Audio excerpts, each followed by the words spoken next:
Et salut ma Danielle, j'espère que tu vas bien. Ça va bien, Bon, Jérémy? super. Comment s'est passée ta semaine?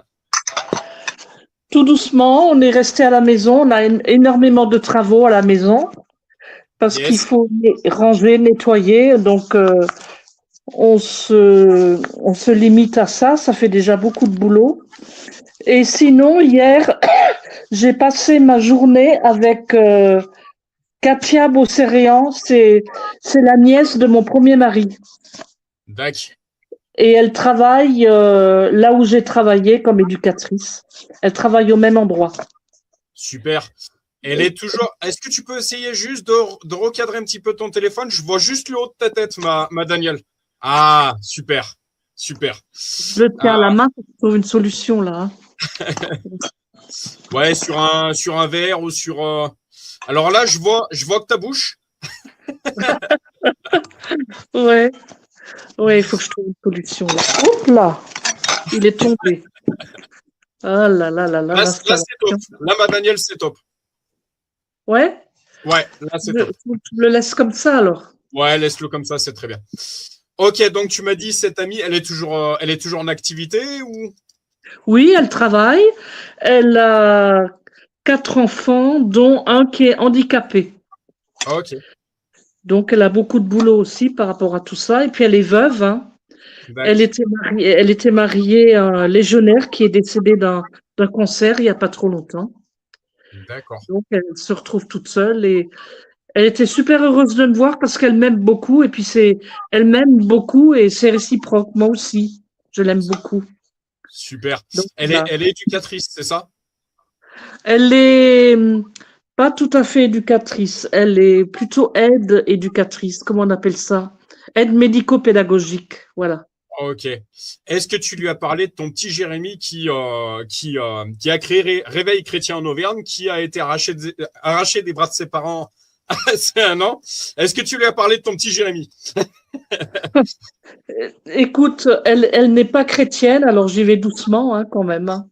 Ok. J'y vais doucement, mais je lui en parlerai plus tard. Ouais, pas de problème. Non, par contre, tu peux lui dire, ben voilà, je fréquente une église 2.0, entre guillemets, qui est tenue par un certain Jérémy, qui est ancien gamin de la DAS, etc. Ça peut être une manière, justement, d'amener les choses, en fait, et de lui expliquer, ben, c'est la foi qui l'a aidé dans beaucoup de choses, etc. Après, même si elle est pas croyante, même si ça n'empêche pas de discuter avec les gens, quoi. Oui, tout à fait. Elle est très intéressée par. Moi, je peux pas dire qu'elle n'est pas croyante, mais elle n'est pas vraiment chrétienne. Hein. Mais elle est très intéressée par tout ce qui est vie antérieure, tout ce qui est. Voilà, donc on va rejoindre un peu, quand on va discuter des anges, on va un peu rejoindre ce qu'elle vit elle. Bac, bac. Ok, ok, ok. Je te laisse prier, ma Danielle? Ouais. Alors, vas-y, je t'en prie. Notre Dieu, nous te rendons grâce et nous te bénissons, te remercions pour ces instants qui nous permettent de nous rendre solides en toi et nous te remercions pour de tels moments. Nous te remettons cette soirée, te demandant que notre bouche et nos cœurs soient entièrement tournés vers toi. Nous te remettons toutes ces choses, te remettons encore nos familles, te suppliant pour ceux qui ne te connaissent pas ou qui ont du mal à s'ouvrir à toi. Nous te demandons d'opérer dans leur cœur pour que aucun ne se perde. Nous comptons sur toi. Nous en remettons à toi pour cette soirée en t'adorant. Au nom du Seigneur Jésus. Amen. Amen. Amen, amen. Ben, Seigneur Jésus, merci pour cette connexion supplémentaire que tu permets ce soir. Merci à ma Danielle qui me rejoint. C'est une maman quelque part pour moi qui suis justement ex-enfant de la DAS. Voilà. Ma Danielle, chaque fois que je pense à ma Danielle, bah, c'est mon éducatrice quelque part. En tout cas, elle fait partie de ces professions-là. Je salue justement tous les éducateurs, aides éducateurs et compagnie qui interviennent auprès de la jeunesse parce qu'il y a beaucoup à faire. Vraiment, Seigneur, tu accompagnes chacune de ces personnes parce que ce sont de véritables outils, Seigneur. Pensez à Moïse qui justement a été élevé par une autre personne que sa propre mère. Voilà. Je remets ce live entre tes mains, Seigneur, et vraiment qu'il soit guidé par toi, que ce soit les fruits de l'esprit, les fruits de ton esprit qui guident ce live. Donc amour, bienveillance, patience, tempérance, etc., etc. Dans le nom de Jésus, je place également nos couples, nos familles, Seigneur. Continue ton œuvre que tu as débuté chez nous, Seigneur. En ton saint nom, Jésus, j'ai prié. Amen et Amen. Amen. Ma Daniel, tu connais la question que ton petit Jérémy va te poser. Est-ce que tu as fait une lecture? Est-ce que tu as eu une discussion? Est-ce que une visite peut-être qui t'a inspiré, que tu aimerais, ou une étude, ou que tu aimerais faire part pour ceux qui écouteront Réveil chrétien en Auvergne? Je t'en prie, ma Daniel. Alors, visite, non. Je suis restée à la maison toute la semaine. Ouais. Et sinon, la discussion d'hier avec Katia m'a beaucoup apporté parce qu'elle m'interroge sur plein de choses, sur tout ce qu'elle appelle les vies antérieures, tout ce qui apparaît et qui est réel. Hein, on ne s'imagine pas, mais c'est un monde réel, tout ce monde-là. On le retrouve aussi avec le monde des anges. Hein. Je crois qu'on pourrait même aborder ce sujet-là, mais c'est d'une extrême complexité, vraiment. Hein. C'est trop complexe pour me lancer là-dedans. Il faut réfléchir, étudier quand même. Hein. Alors, tu connais ton petit Jérémy qui va te faire bip, bip, bip, bip, bip. Vie antérieure, ma Daniel. La réincarnation, c'est une supercherie. Voilà. Je te le dirai. Ça veut dire réincarnation, vie antérieure? Ben, vie antérieure, vie antérieure, ça veut dire une vie avant, en fait. Ouais. La résurrection existe, mais la réincarnation, les vies antérieures, t'en fais ce que tu veux, ma Daniel. Moi, je te dirais, et tu iras lire dans la Bible, dans la parole de vérité, c'est une supercherie. C'est ce qu'on appelle le New Age. C'est ce qu'on appelle le New Age. Alors, encore une fois, la plupart des personnes qui traînent là-dedans, je me permets de t'en parler parce que j'ai traîné dans le spiritisme avant de rencontrer Jésus. Donc, j'ai vraiment expérimenté ce que tout ça crée. En fait, ça avait ficelé tout un tas d'aspects de ma vie. J'ai été délivré de tout ça par un autre Jean-Mimi, comme tu l'appelles, ma Daniel. Voilà, cet esprit occulte avait tenté de résister. Je l'ai entendu de mes propres oreilles dire tu peux tout quitter sauf moi. Donc, il a tenté de résister. Et c'est là où je mettrai en garde les gens.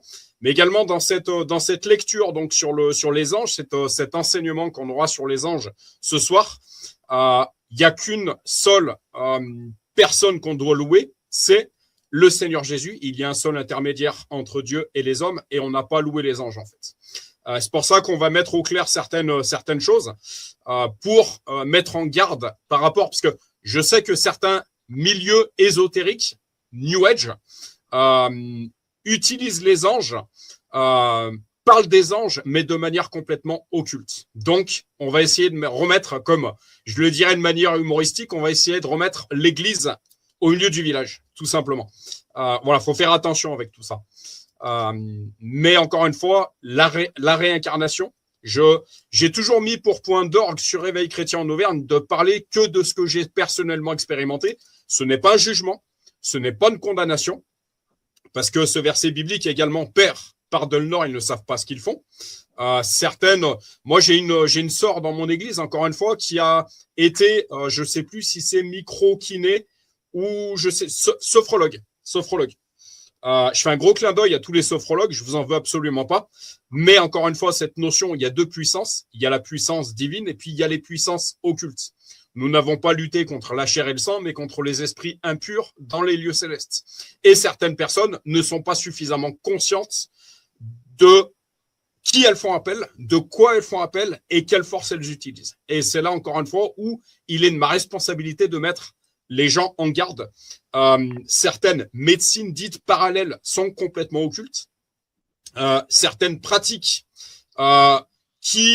dont certaines personnes nous diront faire du bien sont complètement occultes. Et il y a des conséquences à tout ça. Encore une fois, à chaque personne, je prétends pas tout savoir. Je répète, je ne prétends pas tout savoir. Je suis en chemin moi aussi. Et je peux me tromper. Mais si on va regarder dans l'évangile, on n'entendra jamais parler de réincarnation. On entendra parler de résurrection. Ça, c'est une chose qui est certaine, mais jamais de réincarnation. On n'entendra jamais parler de vie antérieure. Il n'y a pas de dans cette vie, je serai telle personne et puis dans une autre vie, je serai dans une autre. Non, c'est un mensonge diabolique. Je tiens à le dire, je répète, c'est un mensonge diabolique. Et il y a des conséquences à tout ça. Parce que, justement, puisque j'ai une vie future qui m'attend, alors si celle-là, je fais n'importe quoi, alors c'est pas grave. S'il y a une vie future qui m'attend, alors si j'attente au nombre de mes jours, alors c'est pas grave. Attention, ça peut avoir des conséquences dramatiques, tout ça. Voilà, donc je mets en garde absolument tout le monde par rapport à tout ça. Encore une fois, je tiens à l'appuyer, ma Danielle, et avec un nuage d'amour, même ces personnes qui sont dans certaines pratiques, nous n'avons pas à juger, nous n'avons pas à condamner, bien que la semaine dernière, j'ai eu cette révélation.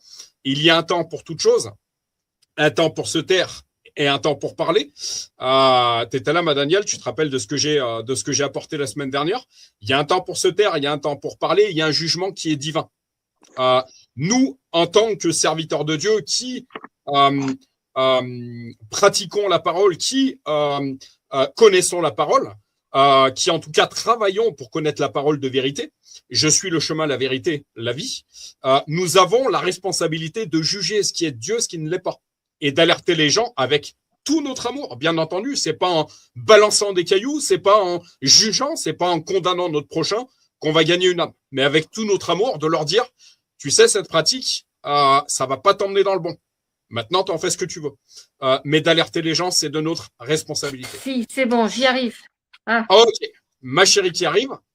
Oui. Ok, super. Bonjour, Christelle. Bonsoir. Voilà par rapport au premier rapport que je pourrais te faire, ma Danielle. Qu'est-ce que tu penses de tout ça? Alors, je voudrais juste rajouter quelque chose. C'est que j'étais loin de penser à la réincarnation. Je pensais pas du tout à ça. Okay. En parlant de vie antérieure, je mettais pas ça en lien avec une réincarnation. Ok, mais ma Danielle, on a une parole de précision, on a un Dieu de précision. Et il faut faire attention à la sémantique des mots et comment on apporte les choses. Vie antérieure, ça veut dire une vie d'avant, en fait. Encore une fois, je le répète pour Chris qui vient d'arriver, la réincarnation est une supercherie. On a un évangile qui nous parle de résurrection, mais certainement pas de réincarnation. Et je te laisserai te l'apporter par d'autres véritables chrétiens enracinés en Christ, ma Danielle. Tu verras qu'elles te diront la même chose. Voilà. Simplement. Ma chérie, je te laisse ton temps de prière. Je t'en prie. Merci Seigneur, Dieu le Père, de nous permettre de nous retrouver une nouvelle fois ce mardi 21 avril. Et je te remets ce live entre tes mains sous ta protection et ta bénédiction, en te demandant bien évidemment que ta présence soit vraiment ressentie parmi nous par l'enseignement que nous allons avoir aujourd'hui, par les échanges que nous allons avoir, et que ce soit ton amour, ton respect, ta parole, et uniquement ta parole de bienveillance et de bonté qui règne entre nous, entre tous les trois, Daniel, mon chéri et moi-même, et dans le cœur des personnes qui écouteront ce live ou qui s'y joindront par la suite. Je te demande également, Seigneur, de continuer de nous accompagner de cette si belle façon que tu fais tout au long de cette continuité de semaine. Et je te demande de bénir les personnes qui comptent pour nous, nos proches, les personnes qui nous sont chères et l'ensemble de tes enfants. Amen. Amen. Alors, ma chérie, je te pose la même question qu'à tout le monde. Est-ce que tu as une lecture, une discussion, une rencontre, une expérience dans la semaine que tu aimerais nous faire part? Je t'en prie. Eh bien, oui, je vais parler d'une petite expérience toute récente qui date d'hier, du coup. Comme tu sais, mon chéri, j'ai une petite dame que j'accompagne, pour laquelle on avait prié, qui allait pas très très bien ces derniers temps, qui est rentrée donc pendant un petit moment à l'EHPAD de Champé, donc pas à côté de chez nous. Et elle m'a demandé de prier pour elle lundi, parce qu'elle rentrait lundi à 14h, et moi donc je lui ai préparé son repas, je l'ai fait manger le lundi midi. Donc, donc du coup, elle a demandé la prière. Donc, je lui ai fait la prière telle qu'elle me l'a demandé. Voilà. Je l'ai mis sous la protection de Jésus tout le temps du séjour qu'elle va faire là-bas à l'EHPAD. Et je lui ai bien répété que s'il y a quoi que ce soit, si voilà, si elle se sentait pas bien, si voilà, qu'elle n'hésite pas à prier Jésus, à appeler Jésus et qu'il était à côté d'elle et qu'il la couvrait, l'entourait de ses bras. Elle m'a remerciée et elle m'a demandé quand elle sortira, parce qu'elle a la volonté de ressortir, venir chez elle, faire des petits séjours et de revenir chez elle, qu'à tout prix, ce soit moi qui revienne. Parce que, comme elle me dit, on a des atomes crochus. Et en fait, les atomes crochus, c'est tout ce qui a rapport en fait à Jésus, au fait d'être croyant, parce qu'elle déplore que tout autour d'elle, dans sa famille, pas dans ses amis, mais dans sa famille, qui lui reste, et ils sont pas, on va pas dire qu'ils ne croient pas, mais ils ont pas la, mmh, l'intensité, de foi qu'elle peut avoir, cette petite dame, voilà. Donc elle m'a dit: «Je veux absolument, quand je vais rentrer, que ce soit vous, personne d'autre, parce que comme ça, on parle de Jésus, on parle de la nature, on parle de la création, on parle de Noël», enfin toutes ces choses-là qui, voilà, de toutes les choses, enfin de tout ce qui est lumineux, voilà, de la lumière, ouais. Nombre de fois qu'elle m'a dit, qu'elle était triste parce qu'il manquait de lumière, et bon, c'est ce que ça veut dire, hein, si on élargit un petit peu, cette réflexion, il manque de lumière dans ce monde, voilà, malheureusement. Et elle en est consciente, et voilà, on avait eu pas mal de bons échanges, donc elle est pressée, de rentrer pour me retrouver pour avoir des échanges comme ça. Voilà. Donc Amen. c'est, la satisfaction encore une fois du travail et d'une mission, je vais pas dire accomplie parce qu'elle est toujours de ce monde et je la reverrai, ça, je le sais. Mais voilà, la satisfaction d'une mission qui se fait, bien, voilà. Ok, super. Du coup, moi, je vais vous parce que j'en ai fait quelques écrits, en fait, de cette rencontre avec cet agriculteur, ma chérie, la semaine dernière.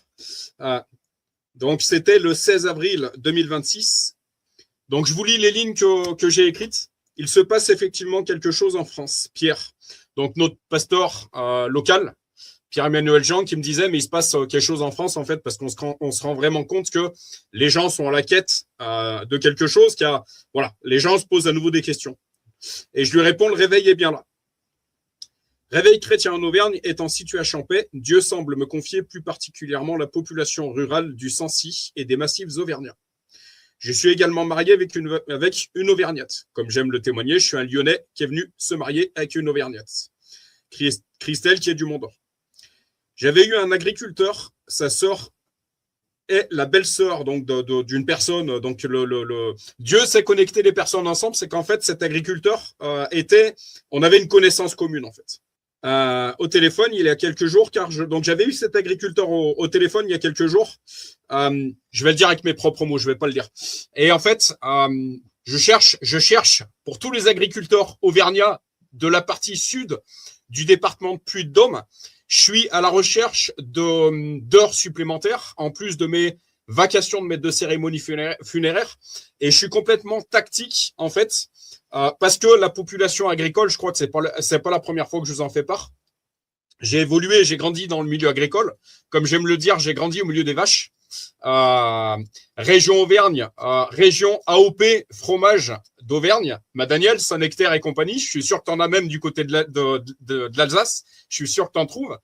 Ma chérie fait un cocorico. Voilà, donc la population agricole qui m'est particulièrement confiée. Je suis vous le savez, je suis particulièrement sensible par rapport à ce qui se passe pour nos paysans. C'est pas un terme péjoratif, mais pour nos paysans, justement, c'est je dirais les paysans, parce que pour moi, il y a différence entre agriculteurs capitalistes et paysans véritablement amoureux de leurs bêtes et de leurs terres. Pour moi, aujourd'hui, un paysan est beaucoup plus respectueux du vivant et de la création qu'un agriculteur. Voilà. Un agriculteur, pour moi, il va beaucoup plus regarder les cours de la bourse. Un paysan, pour moi, il va beaucoup plus regarder si les vaches vont bien. Voilà. Donc, je suis à la recherche d'heures supplémentaires. Mais pourquoi je vous dis que je suis tactique, c'est qu'en fait, ça me permet d'aller dans les cours de ferme. Et comme je le dis à de nombreux agriculteurs aujourd'hui, j'ai envie d'être un petit peu le pasteur qui navigue dans ces villages. On se rend compte que jusqu'à aujourd'hui, il y a une certaine crise d'évocation au niveau de l'Église. Toi qui as encore plus de recul que nous, Daniel, je suis sûr que si on te pose la question, tu nous diras effectivement que nos grands-parents, arrière-grands-parents étaient beaucoup plus pieux que nous, on peut l'être aujourd'hui. Et il y avait toujours on va dire, le curé du village. Il y avait toujours le connecté du village, en fait, qui circulait justement dans les villages. Et du côté Auvergne, du côté sud, département du Puy-de-Dôme, c'est un petit peu ce que je travaille à devenir. Ce verset biblique, Dieu qui dit à Abraham, quitte ta patrie, suis-moi. Je ferai de cette nation, je t'offrirai toute cette nation. Je ferai de toi une grande nation. Dieu est complètement tactique. Il y a une différence, il y a une diversité de ministères. On n'est pas tous prophètes, on n'est pas tous pasteurs, on n'est pas tous apôtres, on n'est pas tous docteurs, etc.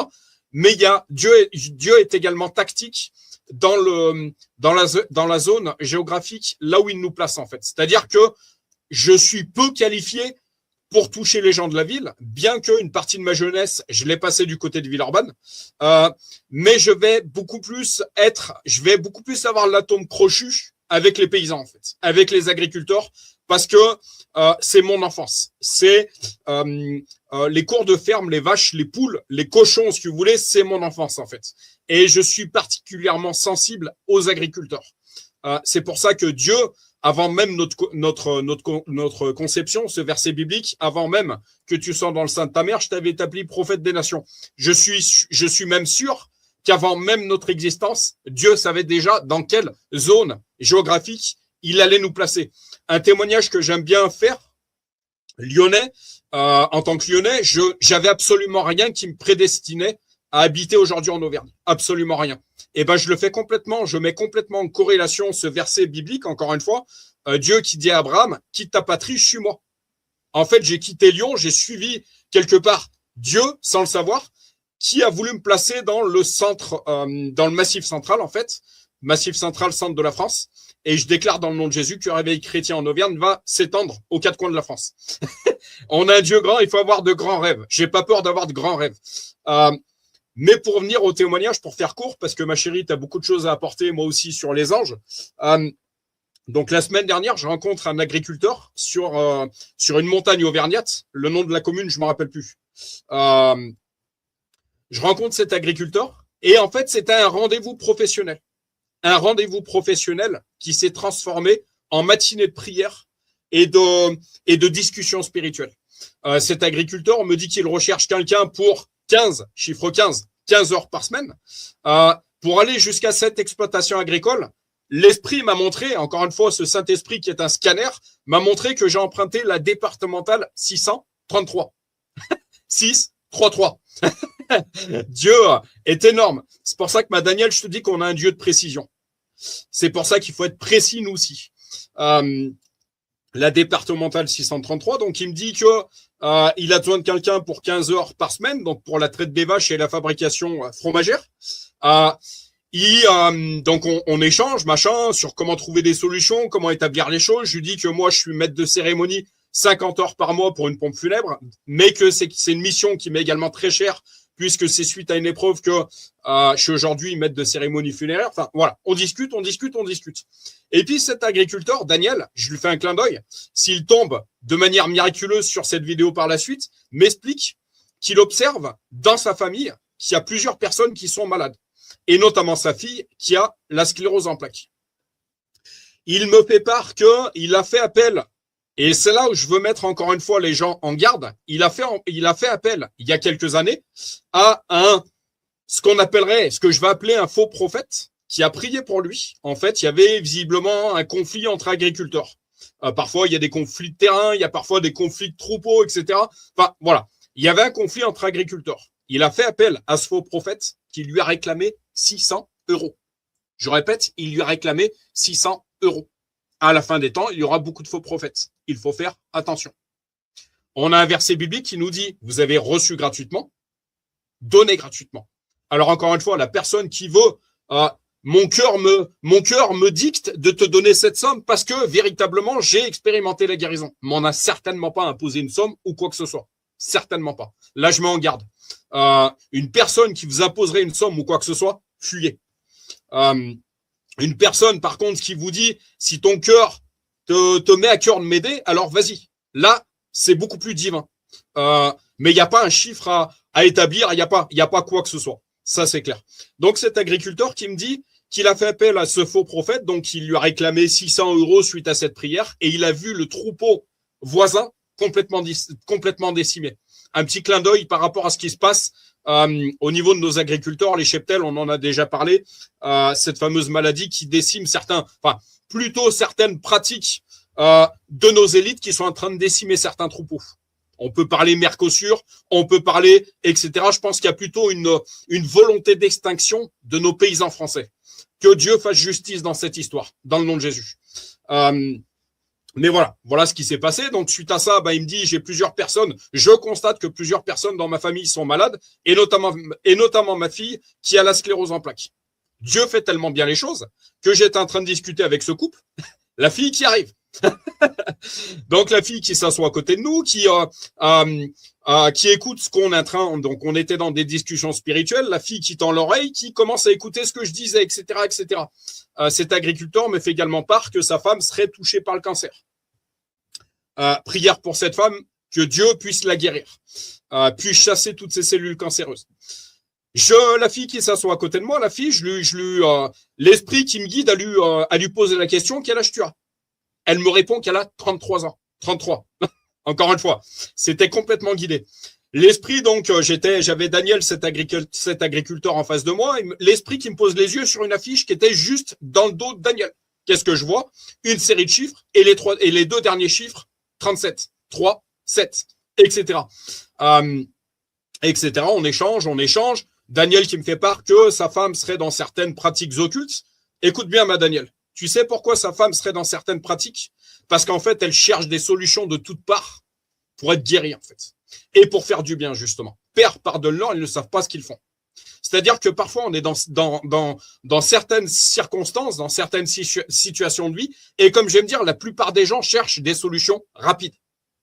Sauf que la solution rapide, c'est pas forcément la meilleure. On a ce verset biblique, la femme à la perte de sang, je pense que vous la connaissez, elle avait dépensé tout son argent auprès de tous les médecins, aucun n'avait réussi à les guérir. Cette femme à la perte de sang avait la foi, malgré tout, elle se disait intérieurement, si seulement je pouvais toucher le vêtement de Jésus, je serais guéri. Et le jour où elle a touché le vêtement de Jésus, Jésus a senti cette force le quitter, elle a été guérie. Voilà. Pour ça qu'on doit mettre en garde par rapport à certaines choses. Daniel, encore une fois, ce n'est pas un jugement, ce n'est pas une condamnation. Je leur envoie tout mon amour, mais beaucoup de personnes sont dans des pratiques pensant faire du bien, mais elles n'utilisent pas les bonnes forces pour ça. C'est là qu'on doit mettre en garde. Et pour terminer, donc discussion. Je dis à Julienne, donc la fille de l'agriculteur et Daniel, est-ce que vous acceptez que je prie pour vous?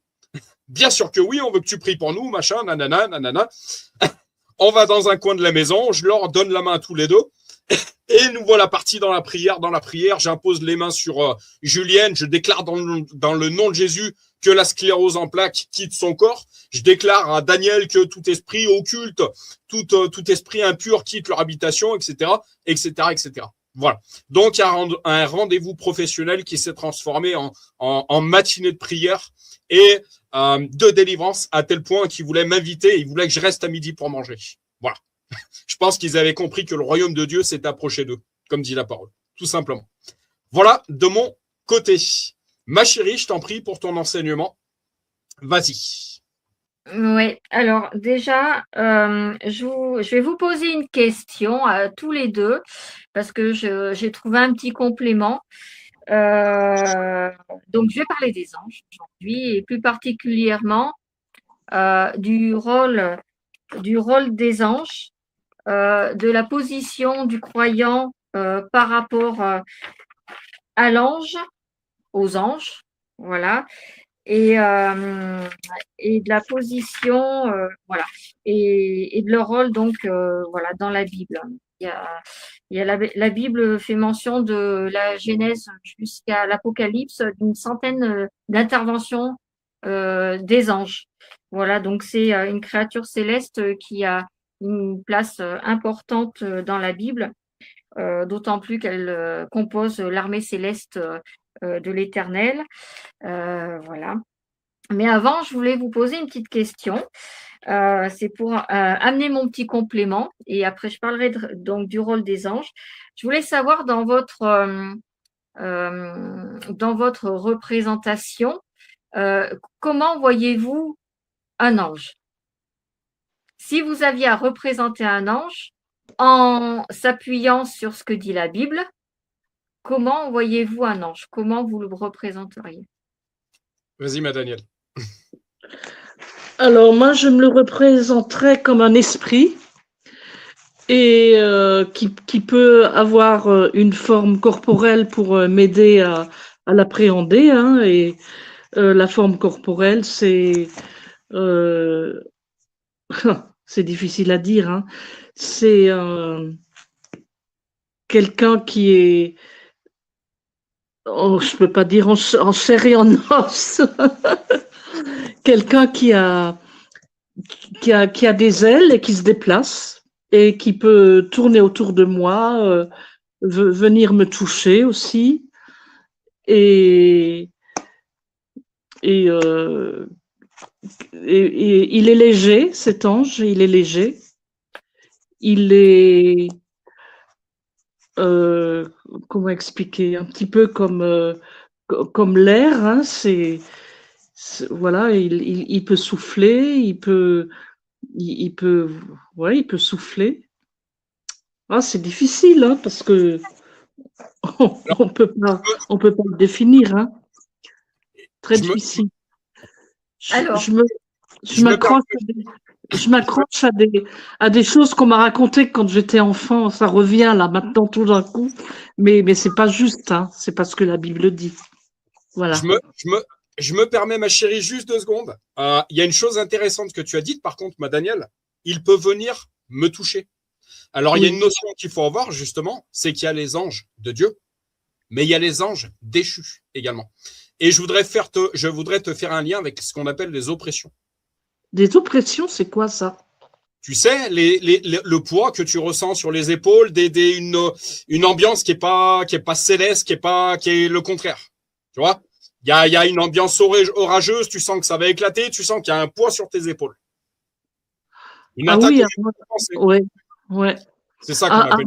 Avant une dispute conjugale, par exemple, hein. C'est ça. Tu sens que là, tu marches sur des œufs. Ouais. Eh ben, il y a ce qu'on appelle les anges de Dieu et puis il y a les anges déchus. Donc, il y a l'armée de Dieu, puis il y a les sbires de l'autre, moins que rien, je dirais. Eh ben, quand tu as, en fait, je voudrais juste faire le lien. Quand tu as dit, ma Daniel, un ange peut venir me toucher. Ouais. Et je fais le lien avec les oppressions. Tu comprends maintenant ce que je veux t'emmener? Ah ouais. Mm. Voilà. Je t'en prie, ma chérie. alors, mon pauvre chéri, je garde en aparté et entre parenthèses ce que tu viens d'amener. Je pense que je l'amènerai dans un prochain sujet et je déconstruirai une croyance que beaucoup ont et que j'ai vu, c'est super intéressant. C'est la signification de Apocalypse, le chapitre 12. Et en fait, tu te rends compte dans Apocalypse chapitre 12, c'est qu'il faut faire la distinction entre ange déchu et démon. C'est-à-dire un ange déchu n'est pas un démon. Ce sont deux choses complètement à part. Donc ce que tu viens d'apporter à Daniel, c'est pas faux, mis à part que ce ne sont pas les anges déchus qui peuvent amener une oppression, mais bel et bien un démon. Parce qu'en fait, les anges déchus, eux, n'ont plus de pouvoir d'action puisqu'ils sont, ils ont été punis par Dieu et ils sont dans un autre lieu. Voilà. Mais ça, je l'amènerai une prochaine fois. Très Et, intéressant. on a une très mauvaise interprétation en fait d'Apocalypse 12 qui, en fait, dans Apocalypse, juste vite fait, dans Apocalypse 12, on croit que Satan est arrivé sur Terre avec un tiers des anges déchus, donc qui sont devenus des démons, mais c'est complètement faux. Voilà. C'est absolument pas ce que dit Apocalypse 12. Donc ça, c'est un aparté que je fais et j'en parlerai la prochaine fois, comme ça sera rapproché de ce que je vais apporter aujourd'hui. À Alors, à décrypter avec les lunettes de l'évangile, mais oui, tout effectivement, à je fait. fais complètement la distinction entre un ange et un démon, ça c'est sûr. Nous n'avons pas à lutter contre la chair et le sang, mais contre les esprits impurs dans les lieux célestes. Mais tu as bien dit, ma chérie, tout à l'heure, tu as parlé d'esprit. Voilà. Je te laisserai méditer de ton côté aussi. Je t'en prie. Tu verras ce que j'apporterai. Donc, Daniel, ta vision de l'ange, elle est pas mal. Elle est même très bien. Elle est même merci. très bien. Je n'ai Voilà. pas encore donné la mienne. Hein. Justement, j'allais te poser la même question, mon chéri. Donc, comment vois-tu un ange? Comment je vois un ange? Alors moi, j'ai gratté Voilà. le sujet aussi de mon côté, mais moi, le mot qui me vient, c'est assistant. C'est une bonne chose également. Est-ce que visuellement, enfin, si tu avais à le décrire, comme Daniel l'a fait, est-ce que tu arriverais en fait voilà. Alors, je te parlerai de corps glorieux en ce qui me concerne. Mhm. Je parlerai pas de chair en os, comme ma Daniel, mais je te parlerai d'un corps glorieux. Voilà. Alors, Daniel a eu quand même une nuance. Elle n'a pas vraiment dit en chair et en os, mais pas, voilà, une présence, un corps, mais sans forcément être en corps, voilà, comme s'il n'y Bien avait sûr. pas de matière en fait. Mais c'est pour Voilà. la taquiner, ma Daniel. Voilà. Tu aimes bien me taquiner, hein? Tu aimes bien Châtillon. Alors, pour commencer, je vais juste partager une petite lecture que j'ai faite sur une question qu'on se pose, comment on représente les anges. C'est vrai que l'iconographie populaire nous tend à représenter les anges avec des ailes. Voilà, un être blanc, très lumineux, avec des ailes. Voilà. J'ai trouvé une petite lecture sympathique sur l'apparence des anges. Et après, je partagerai donc ce que j'ai apporté sur le rôle, la mission des anges. Alors, lorsque nous évoquons les anges, notre esprit visualise immédiatement une silhouette majestueuse, vêtue de blanc, lumineuse, avec deux grandes ailes déployées dans son dos. Cette image s'est imposée au fil des siècles, nourrie par l'art religieux, les peintures de la Renaissance, les sculptures d'église ou encore le cinéma. Pourtant, une question essentielle mérite d'être posée. Cette représentation est-elle réellement issue de la Bible ou bien est-elle le fruit d'une tradition humaine? Pour répondre, il faut revenir aux mots originaux employés dans l'Écriture.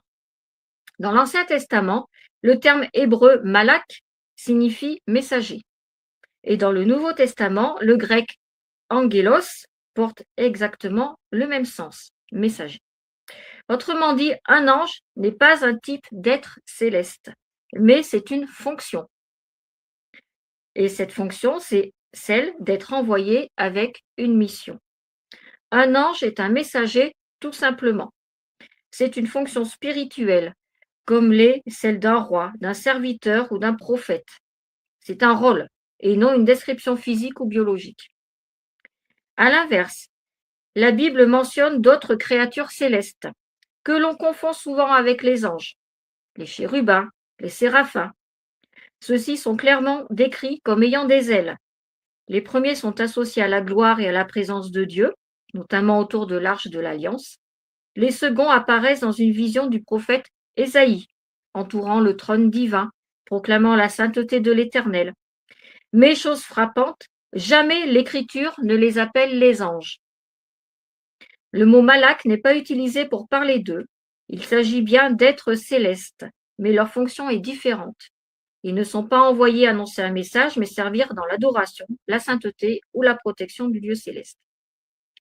Ainsi, si l'on se fie exclusivement au texte biblique, l'idée que tous les anges possèdent des ailes ne repose pas sur un appui scripturaire, c'est-à-dire une description solide. Ce que nous avons fait au fil du temps, c'est coller aux anges les caractéristiques des chérubins et des séraphins, fusionnant involontairement différentes catégories célestes en une seule image populaire. Il est fondamental de reconnaître que la Bible ne cherche pas à tout révéler sur le monde invisible. Elle dit ce qu'il est nécessaire de savoir, mais laisse aussi des zones de silence. Et ce silence nous appelle non pas à inventer ou combler ce que Dieu n'a pas explicitement révélé, mais à faire preuve d'humilité. Ce que Dieu n'a pas choisi de décrire, nous devons le contempler avec retenue, sans transformer l'imaginaire artistique en doctrine. Alors, les anges ont-ils des ailes? À la lumière de la Bible, rien ne nous permet de l'affirmer. Seuls les séraphins et les chérubins sont décrits ainsi, mais eux ne sont pas appelés des anges, ne sont pas appelés anges. Le défi est donc de dépouiller notre vision du céleste de ce que la culture a ajouté afin de revenir à la simplicité des Écritures. Lorsque l'on observe attentivement l'Écriture, un contraste surprenant apparaît entre l'image populaire de l'ange ailé et la manière dont la Bible décrit réellement ses interventions. Car dans chaque récit où un ange se manifeste aux hommes, la scène prend une forme bien plus simple et bien plus humaine. Dans le livre de la Genèse, par exemple, Abraham reçoit la visite de 3 hommes, dont 2 se rendront ensuite à Sodome pour avertir Lot. Rien ne mentionne d'elle, d'auréole ou d'éclat surnaturel éclatant. Il mange, il marche, il parle. Autant d'actions humaines qui montrent que l'apparence physique de l'ange en mission est souvent terrestre. Un autre exemple frappant se trouve dans le livre des Actes, lorsque Pierre est emprisonné. J'en reparlerai tout à l'heure. Un ange vient à lui, le réveille, les chaînes tombent, la porte s'ouvre d'elle-même. Une intervention miraculeuse, certes, mais aucune trace d'aile ou de vol. Cette sobriété répétée nous oblige à revoir notre conception. La Bible ne décrit pas les anges comme des créatures ailées dans leurs interactions avec les humains. Pour éclairer cette question, un passage est souvent cité, celui de Daniel, évoquant l'arrivée rapide de Gabriel. Certains y voient la preuve que l'ange possédait des ailes, pourtant le texte ne le dit pas. Il parle d'un déplacement rapide, perçu comme un vol, mais sans jamais affirmer que le mouvement provient de battements d'ailes. Le langage employé traduit une vitesse et non une anatomie, non une présence d'ailes. Ce détail est important car il révèle que l'interprétation visuelle n'est pas toujours textuelle. C'est-à-dire des fois, on met des images sur des mots alors qu'il vaut peut-être mieux se contenter finalement des mots. D'ailleurs, lorsque ce même Gabriel apparaît à Zacharie ou à Marie, il est décrit simplement comme un homme se tenant devant eux. Il parle, il porte un message, il rassure. Aucune plume dans son dos. Aucune caractéristique ailée. Le modèle biblique dessine donc une catégorie d'êtres spirituels capables d'entrer et de sortir du monde visible, dotés d'une mobilité surnaturelle, mais non dépendant d'une structure corporelle comparable à celle des oiseaux. De plus, la montée de Jésus vers le ciel nous offre un parallèle intéressant. Il est élevé dans une nuée, sous le regard des disciples. Aucune mention d'elle. Et pourtant, son ascension est réelle, céleste, glorieuse. Cela nous montre que les déplacements célestes n'obéissent pas aux lois physiques, au fait de porter des ailes. Si le Fils de Dieu n'a pas eu besoin d'ailes pour se rendre dans la dimension divine, pourquoi ces messagers en auraient-ils besoin pour venir à nous? Il devient alors logique de comprendre que les anges ne sont pas limités par les frontières matérielles. Ils traversent les réalités, apparaissent, disparaissent, franchissent les murs. Leur essence est spirituelle et non biologique. Ils n'ont pas pour but d'impressionner mais d'accomplir un mandat. Ils agissent, protègent, délivrent, avertissent, et souvent sans être reconnus. L'auteur de l'Épître aux Hébreux rappelle qu'il est possible d'accueillir des anges sans le savoir. ce qui serait difficilement envisageable s'il portait des ailes éclatantes. C'est sûr, si un jour vous avez un homme avec une paire d'ailes sur son dos qui frappe à la porte, là, ça va être un ange. Ben non, ça ne se passe pas comme ça. La Bible nous présente des messagers discrets, efficaces, proches, profondément impliqués dans les affaires humaines, sans chercher l'apparat. Leur force ne réside pas dans une image spectaculaire, mais dans l'autorité divine qui les envoie. Et je vais bien insister dessus, l'autorité divine qui les envoie, parce que je vais énormément en parler tout à l'heure. Je vais peut-être même répéter, je pense, tout à l'heure. Autorité divine qui les envoie. Donc voilà ce que dit la Bible par rapport à la caractéristique physique d'un ange.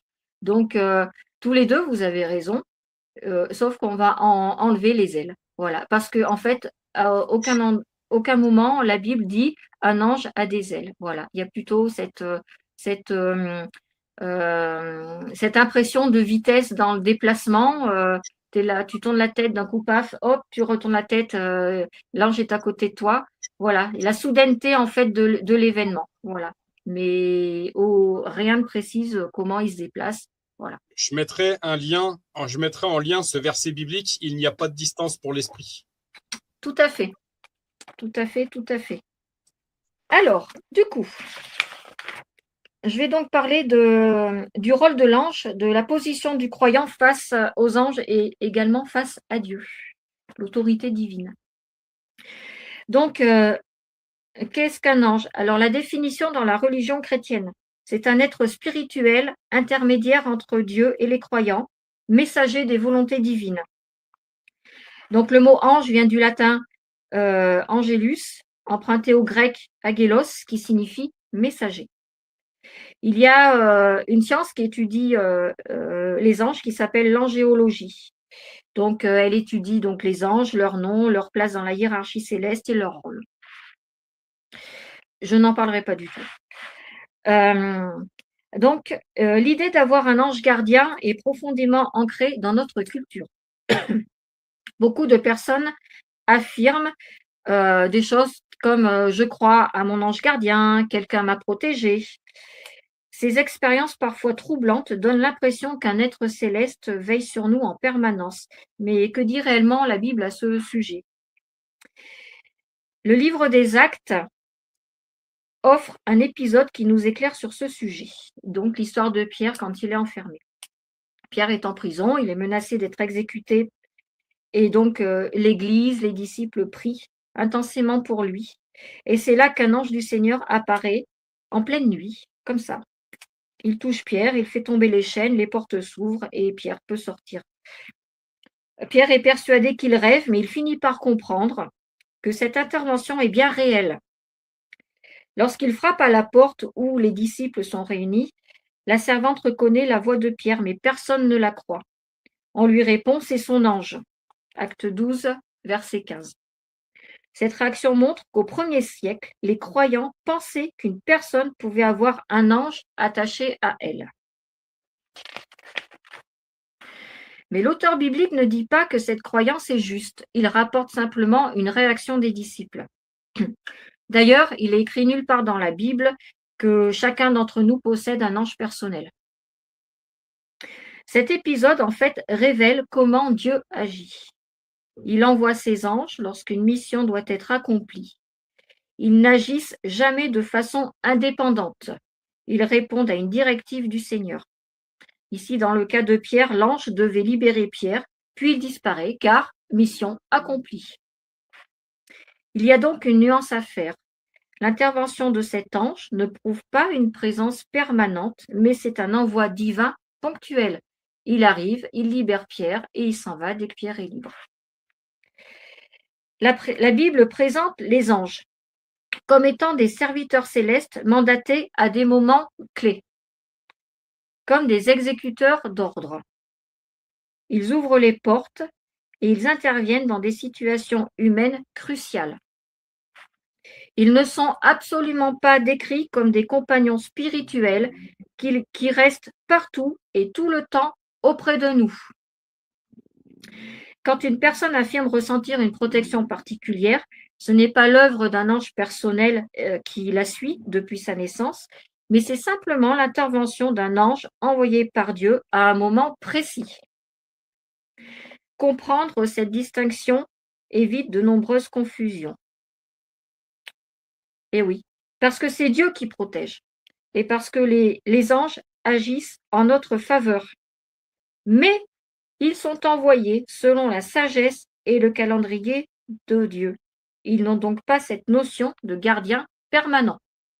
L'Écriture nous fait donc replacer les anges dans leur rôle véritable. Ce sont des messagers au service du Seigneur, agissant lorsque Dieu décide d'entrer dans l'histoire d'une personne pour accomplir sa volonté. La présence d'un ange est toujours intentionnelle. Et dans Actes 12, les versets 1 à 25, à la suite de la libération de Pierre, il y a un ange qui vient trouver le roi Hérode également. Il frappe Hérode et quelques jours après, Hérode meurt rongé par les vers et l'ange a disparu. Voilà. Donc on voit deux actions divines en fait dans cette partie de Actes. Un ange qui délivre Pierre de prison et un ange qui finalement punit Hérode. Voilà, enfin c'est Dieu qui punit Hérode avec l'intervention de l'ange. Mon chéri, je t'écoute. Ouais, je me permets une petite parenthèse. C'est pour ça, ma Daniel, que je te disais qu'il faut vraiment faire attention avec le New Age. En fait, encore une fois, cette notion que le menteur, le père des menteurs, est le singe de Dieu. C'est-à-dire qu'il va essayer d'imiter, en fait. Et tout ce New Age et tout qui va justement imiter. Chris vient de clairement dire qu'en fait, le fait qu'on ait chacun un ange personnel, comme encore une fois le proclameraient certaines choses ésotériques, c'est une supercherie, c'est faux. C'est pas la vérité. C'est pas la vérité. Voilà, je tenais à appuyer là-dessus. Vas-y, ma chérie, je t'en prie. Non, pardon, une autre parenthèse avant la suite, ma chérie, par rapport à ce que par rapport à ce que tu as pu dire, une chose intéressante que j'ai notée. Dieu envoie ses anges lorsqu'il y a une mission à accomplir. C'est ce que tu nous as dit, ma chérie. J'ai fait un lien avec une chose que je dis souvent, c'est que la prière, c'est envoyer les anges bombarder le terrain avant que nous intervenions en tant que soldats du Christ. Il est écrit dans la parole que Dieu nous précède dans chaque situation. Je t'en prie. Alors c'est là où, mon chéri, tu vas comprendre également une nuance. Voilà pourquoi tout à l'heure, je parlais d'autorité divine. Et je vais l'expliquer un petit peu plus loin. Donc, quelle est la position de Jésus avec les anges? Et là, j'arrive à l'autorité divine. Dans Matthieu 18, au verset 10, Jésus parle des anges en disant « leurs anges ». Cela montre qu'il existe un lien réel entre les croyants et certains anges. Ceci est un enseignement de Jésus. Alors, qu'a voulu dire Jésus en disant « leurs anges » ? Jésus met simplement en garde contre le mépris envers les petits. Alors, les petits, ce sont les enfants, ce sont les croyants humbles, voilà. Il précise que les anges ne sont pas en train de marcher à côté des croyants, mais ils se tiennent devant Dieu dans le royaume céleste, prêts à intervenir si Dieu les appelle. La relation entre les croyants et les anges n'est pas une présence continue, mais un alignement personnel. Les anges connaissent la personne qu'ils représentent et sont prêts à agir quand Dieu les envoie. Quand Dieu les envoie, mon chéri, écoute bien ça. Ils sont proches de Dieu et cette position révèle leur rôle véritable. Le rôle de l'ange, c'est de guider, de protéger et d'accomplir une mission spécifique, je le répète. On retrouve également cette idée dans l'Épître aux Hébreux, chapitre 1, verset 14. Où il est dit que les anges sont des esprits au service de Dieu, envoyés pour exercer un ministère en faveur de ceux qui doivent hériter du salut. Ils ne sont donc pas des compagnons ni des gardiens indépendants. Ce sont des serviteurs célestes dont la mission dépend de la volonté seule de Dieu, mon chéri. Écoute bien ça. Leur activité n'est jamais autonome, elle découle de la parole de Dieu et de ses ordres. Dans le psaume 103, au verset 20, il est dit que les anges obéissent à la voix de sa parole. ce qui signifie que l'action des anges est déclenchée par la proclamation, la foi et l'alignement sur la volonté de Dieu. Quand la parole est déclarée, le croyant prie selon le cœur de Dieu et les anges se mettent en mouvement en agissant en accord avec le plan divin. Ils agissent dans des dimensions invisibles que nous ne percevons pas. Alors qu'on attend une réponse, le ciel est déjà en mouvement. Par exemple, dans Daniel 10, Daniel prie avec insistance parce qu'il y a une révélation qu'il ne comprend pas, il veut la comprendre, il prie avec insistance. Et plusieurs temps après avoir commencé cette prière, il y a un ange qui apparaît et qui lui explique que son arrivée a été retardée. Je ne sais plus, enfin bon, ça a été retardé son arrivée, mais que par contre, il avait commencé à agir dès le premier instant où Daniel a prié. Donc en fait, l'ange a commencé à agir envoyé par Dieu dès que Daniel a commencé la prière, sauf que Daniel, il a vu l'ange plusieurs temps après. Voilà. L'expression leurs anges qu'a emprunté Jésus veut dire qu'il y a une coordination parfaite entre Dieu, les anges et les croyants. Notre vie n'est jamais livrée au hasard, elle est suivie depuis la salle du trône où des anges se tiennent prêts à accomplir la volonté du Père pour nous. L'intervention des anges dans notre vie est une intervention céleste variable, adaptée aux saisons et aux besoins que Dieu discerne dans notre vie. Ils exécutent leur mission, puis ils repartent. C'est ce que je disais tout à l'heure. Le croyant, ça c'est pour toi mon chéri, le croyant n'a donc pas à invoquer les anges pour une action dans sa vie. Il doit juste demeurer profondément connecté à Dieu, puisque c'est Dieu qui les envoie. La prière, je ne te parlais pas des anges, ma chérie, je te parlais de prier dans le nom de Jésus, encore une fois. Encore une fois, nuance. Et c'est la chose, l'une des premières choses que j'ai dites à Daniel, on n'a certainement pas à louer et à invoquer les anges. Ça, c'est clair. Ça, c'est clair. Parce qu'on pourrait lier ça à de la nécromancie. Voilà pourquoi. Quand on prie dans le nom de Jésus. Ma chérie, quand même, je ne suis pas un bébé spirituel. Non, je reste homme, mais je ne suis plus un bébé spirituel. Quand même.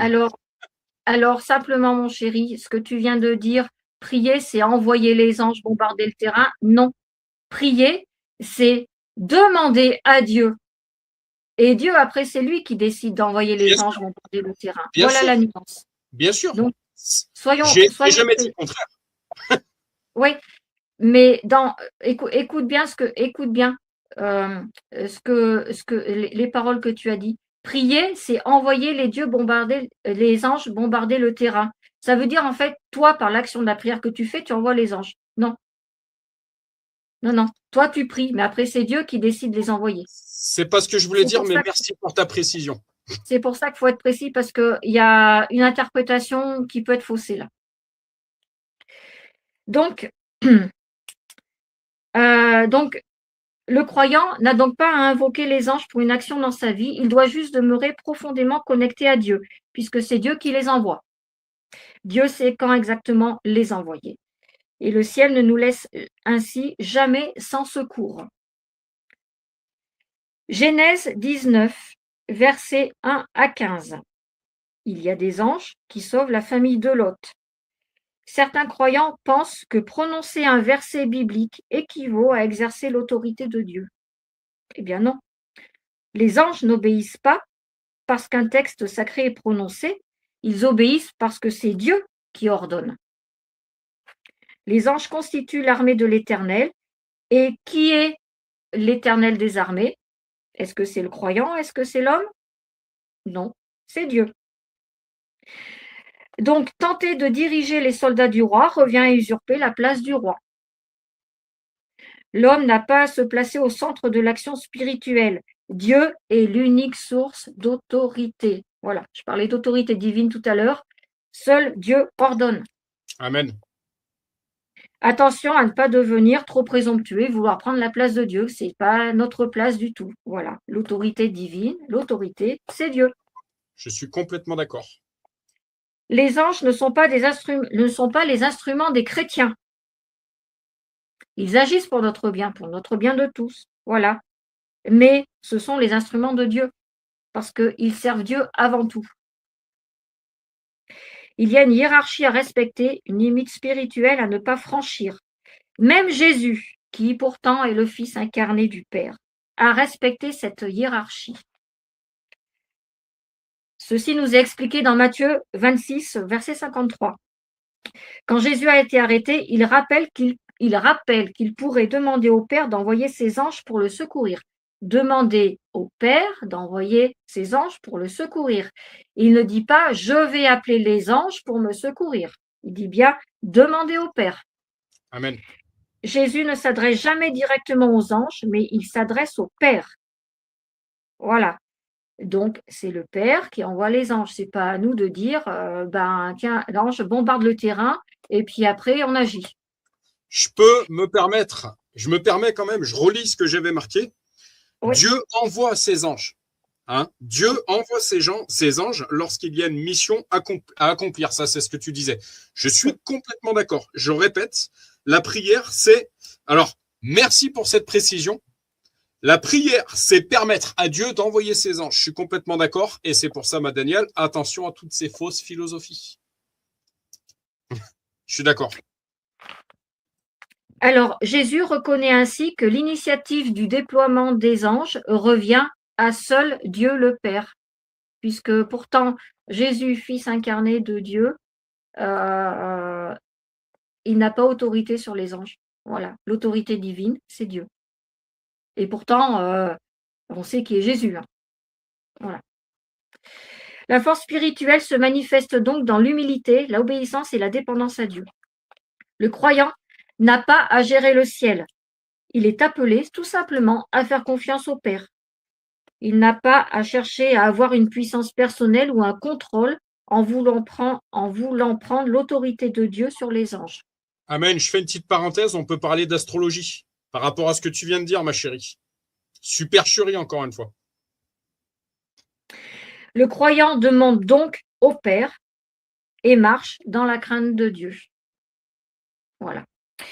Après, j'ai trouvé des choses à nouveau sur les anges. Il y a 3 anges principaux qui apparaissent dans la Bible, qui sont Gabriel, Michel et Raphaël. Voilà. Mais on note dans la Bible en fait l'apparition de 12 anges différents. Melchisédek, Sandalphon, donc Gabriel, Michel, Aniel, Uriel, Kamaël, Isadkiel, Raziel. Alors, pourquoi la plupart des noms des anges finissent par EL? C'est parce que, en fait, EL, c'est un attribut de Dieu. Voilà, c'est une référence directement à Dieu. Ça veut dire qu'en fait, c'est un ange qui appartient à Dieu. Voilà, qui fait partie de l'armée de Dieu. Donc, ma chérie, merci pour toutes ces précisions. Merci, bravo. Donc, je me permets cette petite parenthèse. Ouais, je me permets juste cette petite parenthèse parce que ça va dans le fil. Encore une fois, je suis complètement d'accord avec tout ce que tu apportes. Et merci pour cette précision parce que même moi, là, j'en apprends. Donc, encore une fois, ma Danielle, mais ma chérie, mais moi aussi, puisque tous les anges EL sont les anges de Dieu. Merci pour cette précision, ma chérie. Attention à tous ces anges qui ne sont pas de Dieu, justement. Et justement, puisqu'on a cette information que EL peut permettre de discerner certains anges qui sont de Dieu et d'autres qui ne sont pas, attention encore une fois à toutes ces fausses philosophies, tout cet occultisme qui va nous parler de certains anges, mais qui ne sont pas de Dieu. Donc, si on a des anges où c'est pas EL, attention. Je t'en prie, ma chérie. Alors, donc sur l'apparence des anges, on en a parlé tout à l'heure. Dans la plupart des cas d'apparition d'anges dans la Bible, en fait, l'ange a une forme humaine. Il n'a pas une spécificité telle que des ailes, telle que… Voilà. Mais après, on trouve énormément de créatures célestes que l'on confond finalement avec les anges. Parce qu'en fait, il y a 3 types de créatures célestes dans le ciel. Donc ça, je l'ai retrouvé. On retrouve les séraphins, les chérubins et les trônes. Donc ça, les chérubins et les séraphins, il en est fait beaucoup mention lors de la construction du temple. les chérubins qui entourent le coffre de l'Alliance avec leurs ailes déployées. Voilà. Et c'est pour ça, chérubin, dans l'iconographie populaire, notamment dans la peinture de la Renaissance, on va penser à Michel-Ange, quand il a peint la coupole là, de Saint-Pierre. Il représente des anges. En fait, ce sont des bébés, ce sont des petits bouts de chou, des bébés avec des ailes. Et en fait, ça, ce sont des chérubins, ce ne sont pas des anges. Voilà. Mais nous, on associe, nous, dans notre culture populaire, on va dire, on associe ça à un ange. Mais ce n'est pas un ange, c'est un chérubin. Il y a également les dominations, les vertus et les puissances. Et il y a aussi les principautés, les archanges et les anges. Voilà. Donc, en fait, il y a 9 types de créatures célestes qu'on trouve dans la Bible, mais qui sont divisées en 3 catégories. Voilà. Alors, on peut rappeler que les anges, ce sont donc des êtres sages qui peuvent converser, qui peuvent chanter, qui peuvent adorer. Ils ne sont visibles par les hommes que si Dieu les révèle. Voilà, et ce n'est pas l'homme qui va dire ange apparaît et je te vois. Hein, voilà. Et je viens de le lire tout à l'heure, c'est que Dieu ne révèle pas grand-chose finalement du monde invisible. Voilà. Donc en fait, on a à prendre la révélation quand elle est devant nous. Voilà. Et dans la plupart des cas, en fait, voilà, les 3 hommes qui ont frappé à la porte, ils avaient une apparence humaine. C'était des hommes qui ont mangé, qui ont bu avec le disciple. Hein.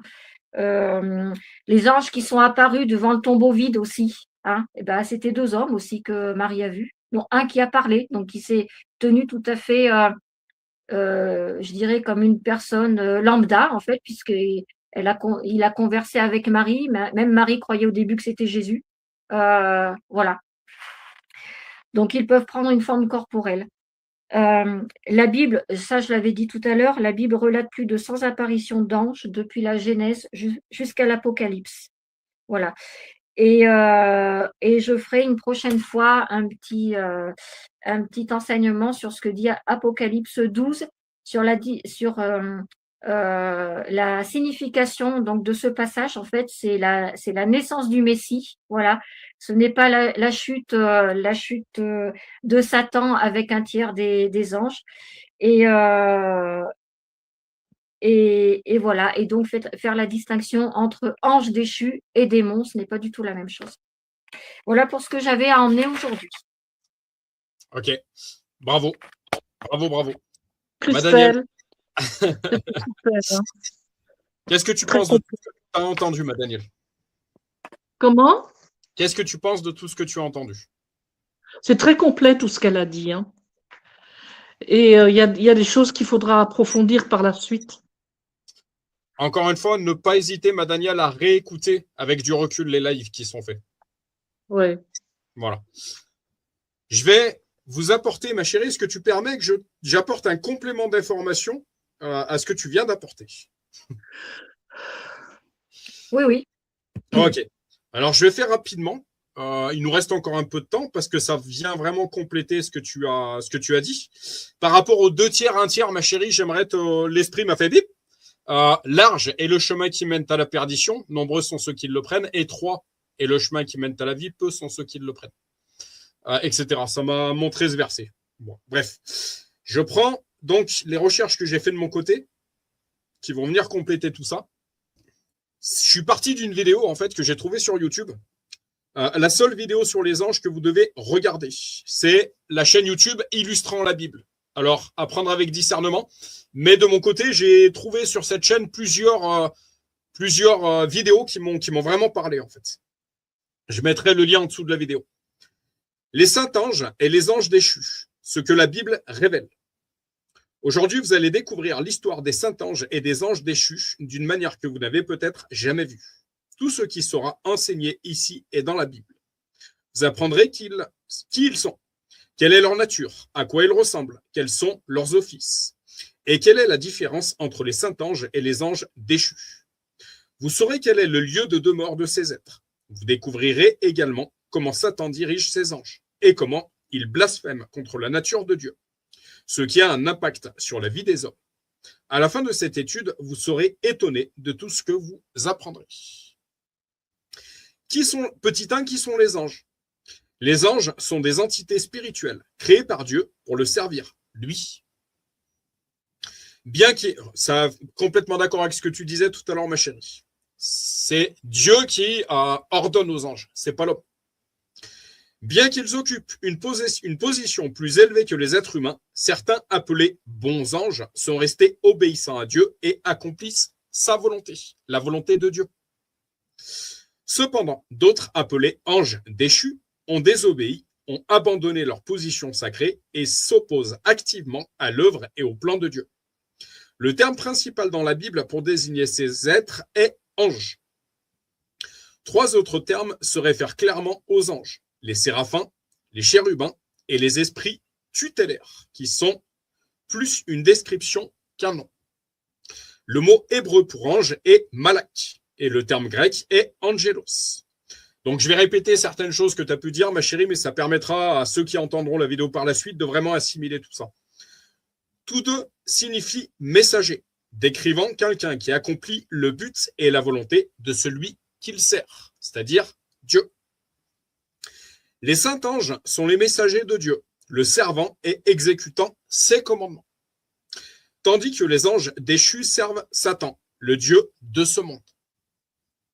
Petit 2. Pourquoi les appeler saints? Les anges non déchus sont appelés saints pour 2 raisons fondamentales. Petit 1, par leur création, étant la création d'un Dieu saint. Ils ont été créés parfaitement, sans aucune imperfection ni péché. Alors, le complément que je vais apporter, ma chérie, c'est des versets bibliques, notamment. Nous tous, donc, qui sommes parfaits, ayons cette même pensée. Et si vous êtes en quelques points d'un autre avis, Dieu vous éclairera aussi là-dessus. Philippiens 3,15. Soyez donc parfaits, comme votre Père céleste est parfait. Matthieu 5, 48. L'information que j'aimerais rapporter à nouveau ici, c'est que toute véritable chrétien véritablement né de nouveau, c'est-à-dire mort à la chair, né en esprit, est saint. Ce n'est pas réservé à une élite, et c'est encore d'actualité.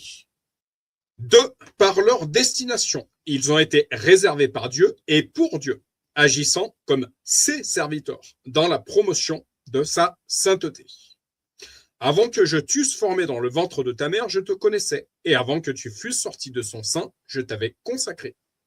Je t'avais établi prophète des nations. Jérémie 1,5.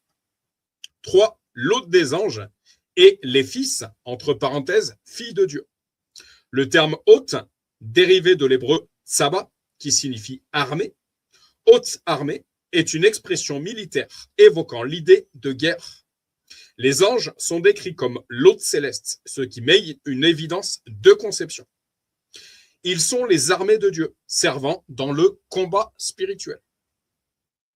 Et soudain, il se joignit à l'ange une multitude de l'armée céleste, louant Dieu et disant « Gloire à Dieu » dans les lieux très hauts, et paix sur la terre parmi les hommes qu'il agrée. Luc 2, 13 et 14.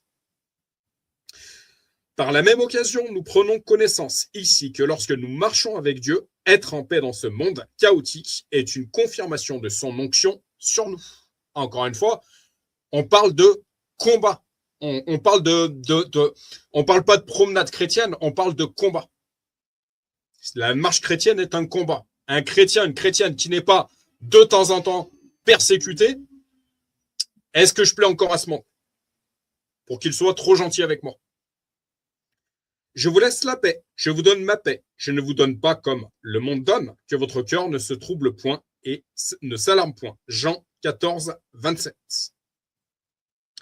Les anges forment une multitude d'êtres célestes qui entourent et servent Dieu, d'où le titre Seigneur des armées.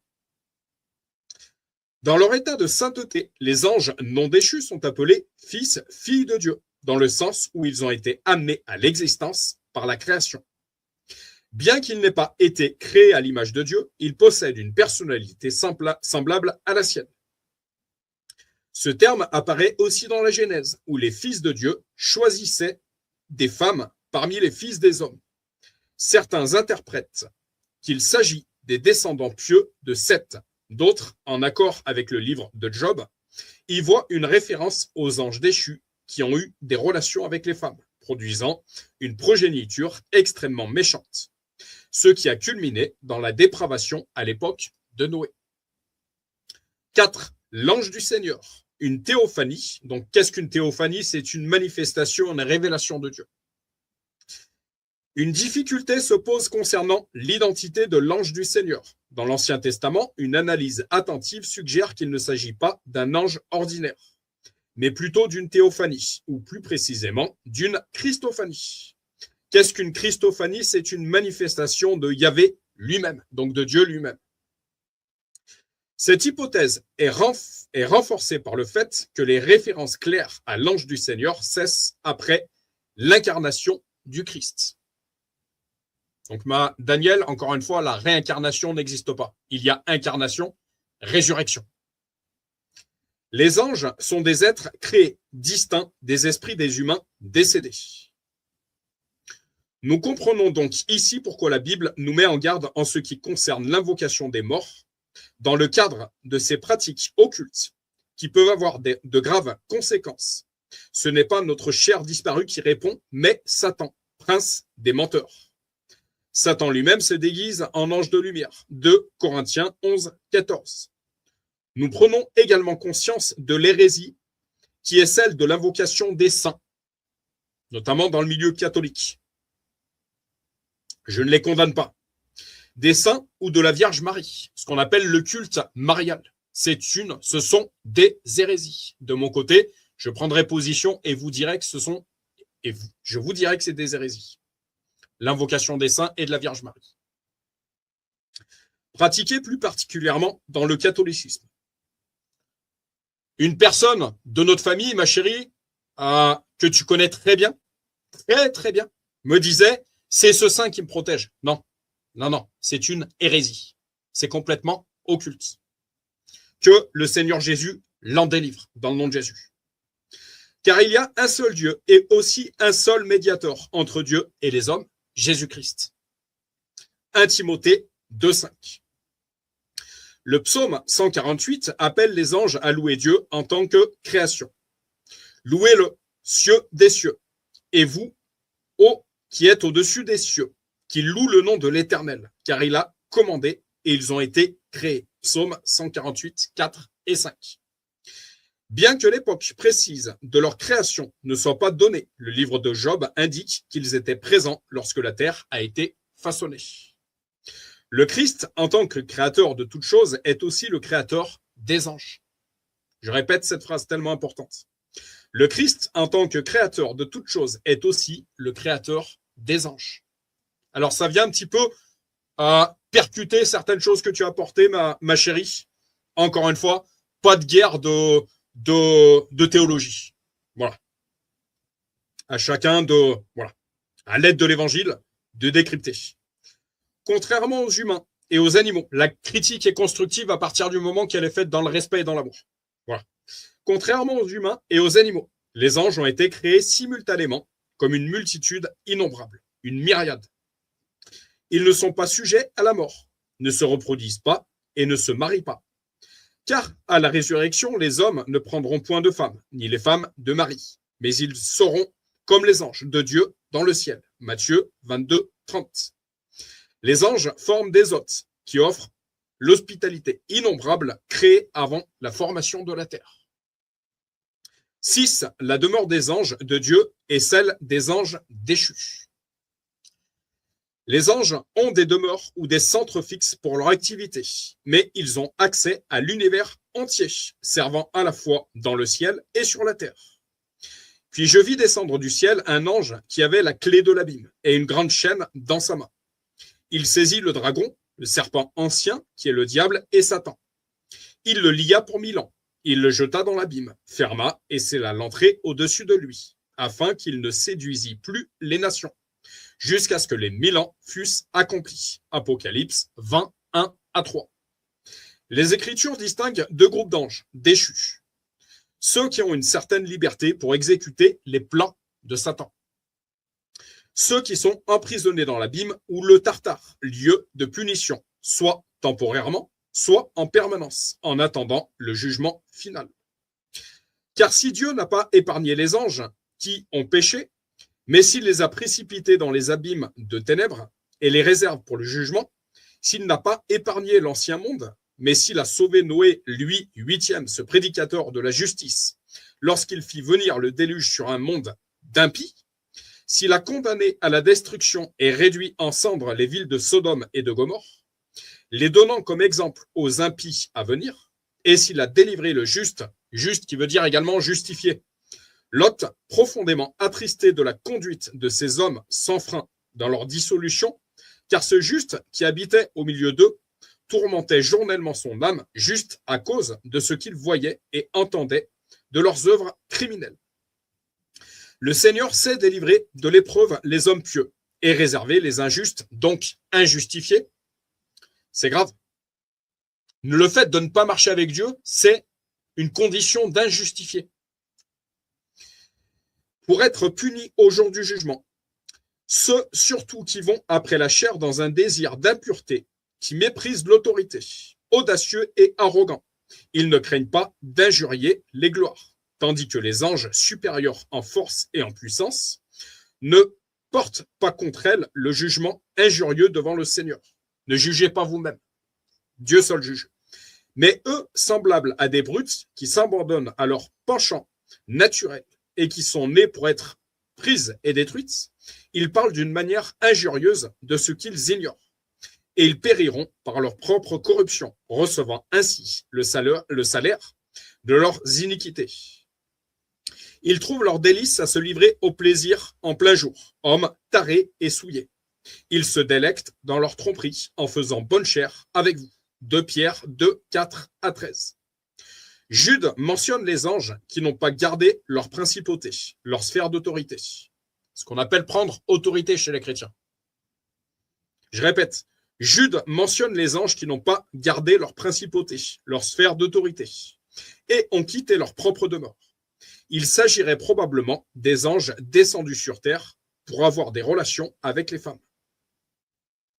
Donc, je relis cette phrase tellement importante. Il s'agirait probablement des anges descendus sur terre pour avoir des relations avec les femmes.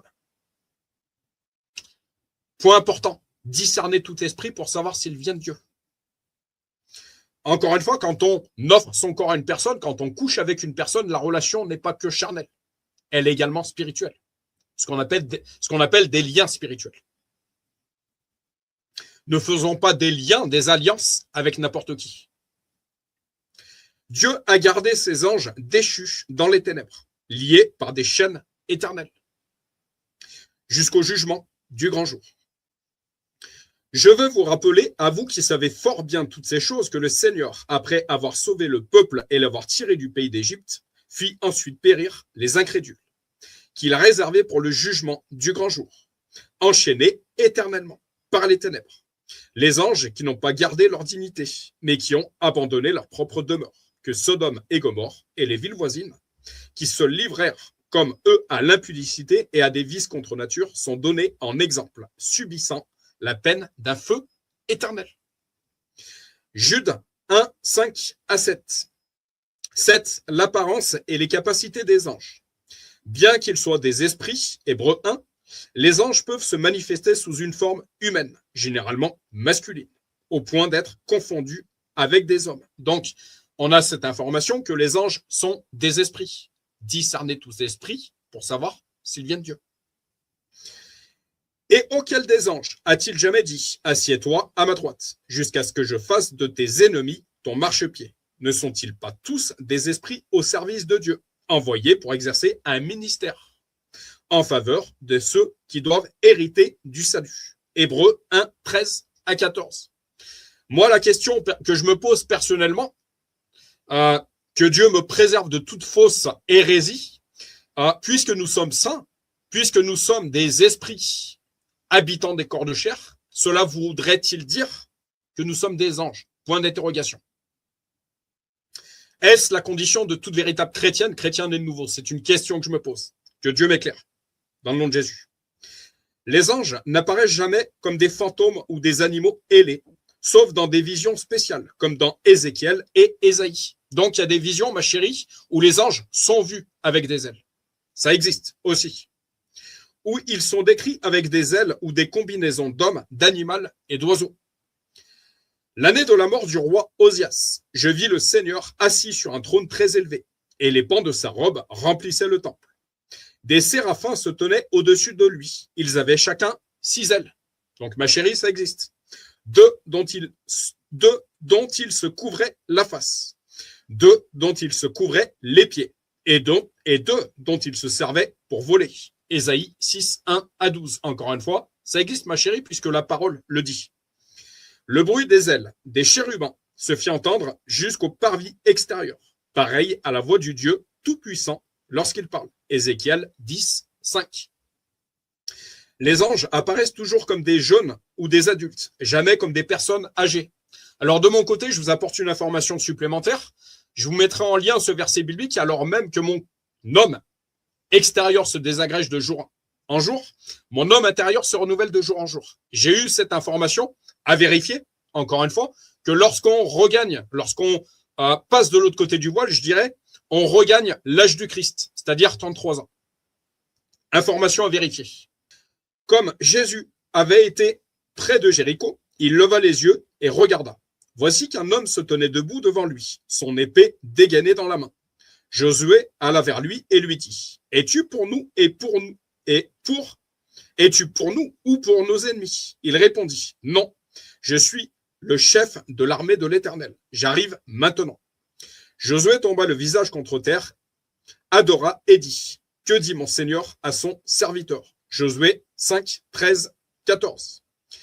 Elles pénétrèrent dans le tombeau, virent un jeune homme assis à droite, habillé d'une robe blanche, et elles furent épouvantées. Marc 16, 5. Les anges possèdent une sagesse et un pouvoir supérieur à ceux des humains. Je mettrai en corrélation ce verset biblique par rapport à la question que je me pose. Ne vous conformez pas au siècle présent, mais soyez renouvelés par l'intelligence. On a également ce verset biblique. Je répète cette phrase. Les anges possèdent une sagesse et un pouvoir supérieur à ceux des humains. Cela voudrait-il que lorsqu'on mord véritablement et qu'on est en esprit, toute chose est devenue nouvelle. Voilà. On consomme déjà notre salut. C'est des questions que je mets en lien. Voilà, que Dieu nous éclaire. Donc, je reprends. Les anges possèdent une sagesse et un pouvoir supérieur à ceux des humains. Mais ils sont limités. Ils ne sont ni omnipotents. Donc, que veut dire omnipotent? Ils ne sont pas tout puissants. Seul Dieu est tout puissant. Ni omniscients. Que veut dire omniscient? Ils ne savent pas tout. Dieu seul sait toute chose. Ni omniprésents. Ils ne sont pas constamment présents et partout à la fois. Ma chérie, j'appuie ce que tu disais tout à l'heure. Leur puissance vient toujours de Dieu. J'appuie encore une fois ce que tu disais tout à l'heure, ma chérie. 8. L'interdiction d'adorer les anges. C'est le point que je voulais appuyer avec toi, ma Danielle, tout à l'heure. L'interdiction d'adorer les anges. Les anges ne sont pas divins et leur culte est formellement interdit. Je répète, les anges ne sont pas divins et leur culte est formellement interdit. C'est là où le New Age, pour moi, se plante. Les adorer et les louer serait donc de l'idolâtrie, de l'occultisme, acte qui ne reste pas sans conséquence. Tu n'auras pas d'autre Dieu devant ma face. Tu ne te feras pas d'image taillée, ni de représentation quelconque des choses qui sont en haut dans les cieux, qui sont en bas sur la terre, et qui sont dans les eaux plus bas que la terre. Tu ne te prosterneras point devant elles, et tu ne les serviras point. On ne doit pas servir les anges, on doit servir Dieu. Car moi, l'Éternel, ton Dieu, je suis un Dieu jaloux, qui punit l'iniquité des pères sur les enfants, jusqu'à la 3e et la 4e génération. Il y a des conséquences générationnelles. De ceux qui m'haïssent, et qui fait miséricorde jusqu'en 1000 générations à ceux qui m'aiment et qui gardent mes commandements. Exode 23 à 6. Jésus est la pierre rejetée par vous qui bâtissez, et qui est devenue la principale de l'angle. Il n'y a de salut en aucun autre, car il n'y a sous le ciel aucun autre nom qui a été donné parmi les hommes, par lequel nous devrions être sauvés. Actes 4, 11 et 12. Lorsque Jean, l'apôtre, se prosterna devant un ange, celui-ci le corrigea. Et l'ange me dit, écris, heureux ceux qui sont appelés au festin de noces de l'agneau. Et il me dit, ces paroles sont les véritables paroles de Dieu. Et je tombai à ses pieds pour l'adorer, mais il me dit, garde-toi de le faire. Je suis ton compagnon de service. Donc un ange est un compagnon de service. Je suis ton compagnon de service. Et celui de tes frères, de tes sœurs, qui ont le témoignage de Jésus. Adore Dieu. Car le témoignage de Jésus est l'esprit de la prophétie. Apocalypse 19, 9 à 10 et 10. C'est moi, Jean, qui ai entendu et vu ces choses.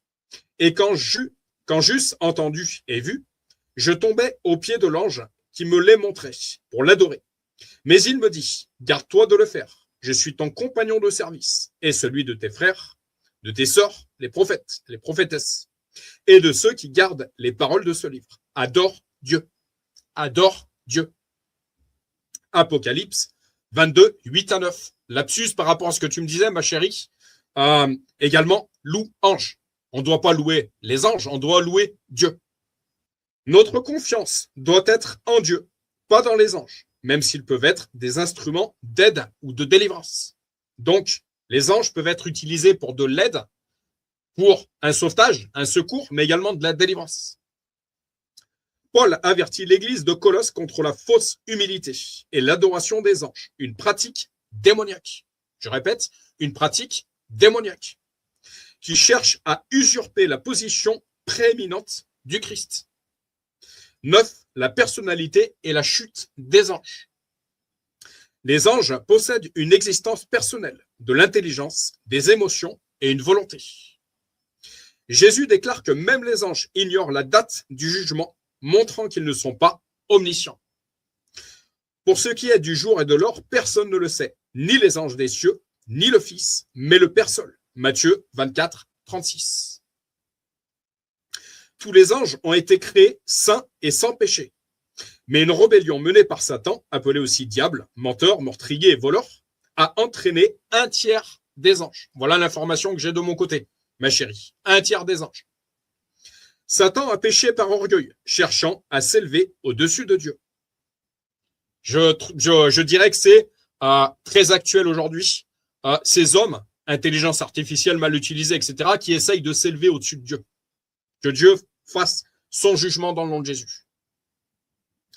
Te voilà tombé du ciel, astre brillant, fils de l'aurore. Tu es abattu à terre, toi le vainqueur des nations. Tu disais en ton cœur, je monterai au ciel, j'élèverai mon trône au-dessus des étoiles de Dieu. Je m'assirai sur la montagne de l'assemblée, à l'extrémité du septentrion. Je monterai sur le sommet des nues, je serai semblable au Très-Haut. Je répète, je serai semblable au Très-Haut. Mais tu as été précipité dans le séjour des morts, dans les profondeurs de la fosse. Ésaïe 14, 12 à 15. Contrairement aux humains qui peuvent être rachetés, les anges déchus ont péché en pleine connaissance.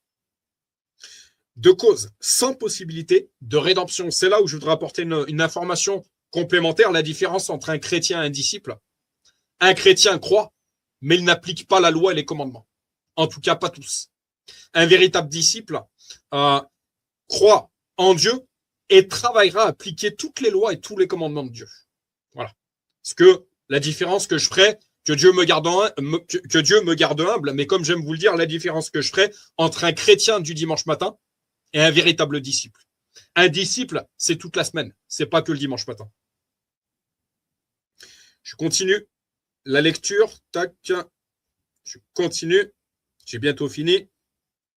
Donc, contrairement aux humains qui peuvent être rachetés, les anges déchus ont péché en pleine connaissance de cause. On a également cette vérité que Dieu pardonne lorsqu'on a péché inconsciemment. Il y a une différence entre pécher inconsciemment et pécher consciemment. Sans possibilité de rédemption. Les saints anges confrontés au même choix ont été conformés dans leur état de sainteté. Cela nous rassure vraiment de savoir que les 2 tiers des anges sont toujours du côté de Dieu et de ceux qui suivent Christ. On voit donc qu'il y a un inversement entre les 2 royaumes. Sur terre, 2 tiers vont dans le chemin large qui mène à la perdition, 1 tiers vont dans le chemin étroit qui mène à la vie. Inversement, de l'autre côté du voile, c'est 2 tiers des anges qui sont avec Dieu, 1 tiers qui ont été précipités dans la fosse. 10. L'organisation des anges. La Bible suggère une hiérarchie dans le monde angélique. Michel, archange et grand prince. Daniel 10, protecteur d'Israël. Or, l'archange Michel, lorsqu'il contestait avec le diable et lui disputait le corps de Moïse, n'osa pas porter contre lui un jugement injurieux, mais il dit que le Seigneur te réprime. Jude 1, 9. On doit également éviter toute insulte envers tout ce qui est céleste, y compris la partie adverse. Il y a des conséquences.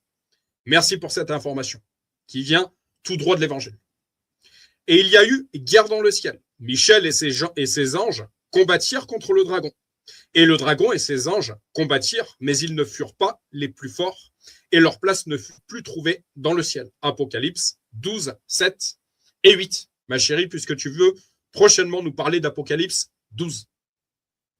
Le chef du royaume de Perse m'a résisté 21 jours, c'est-à-dire 3 fois 7 jours. Encore une fois, la précision de Dieu et les mathématiques divines.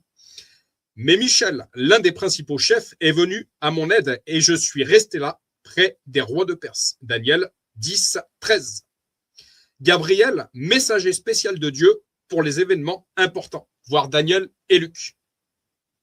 J'ai entendu la voix d'un homme au milieu du fleuve Oulaï. Il a crié. Gabriel fait comprendre à celui-ci ce qu'il a vu. Daniel 8, 16.